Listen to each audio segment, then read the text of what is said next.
সেই লোকদের দেখো যাদের ভাগ্য তোমার চেয়ে খারাপ।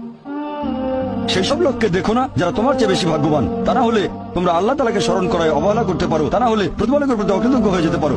তাহলে নবী বলেছেন তাদেরকে দেখো যাদের ভাগ্য খারাপ। তখন আপনি বলছেন আচ্ছা এই লোকটার তো কোনো গাড়ি নেই, আমার একটা মারুতি অন্তত আছে। তাকে দেখবেন না যারা সে মার্সিডিজ। ও আমার মার্সিডিজ নেই কেন? ওই লোকের গাড়ি নেই, আমার তো একটা আছে। আপনি আল্লাহকে ধন্যবাদ জানাবেন। যখন মার্সিডিজ গাড়ির মালিকের সাথে নিজেকে তুলনা করবেন, ও আমার কেন মার্সিডিজ গাড়ি দিলেন না, তাদেরকে দেখবেন যাদের ভাগ্য খারাপ। তাহলে আপনি আল্লাহ সুবহানাহু ওয়া তাআলাকে স্মরণ করছেন। আর এটাই বৈশিষ্ট্য মানুষের। এরকম একটা গল্প যে এক লোকের মনে অনেক দুঃখ, কারণ তার কোনো জুতো নেই।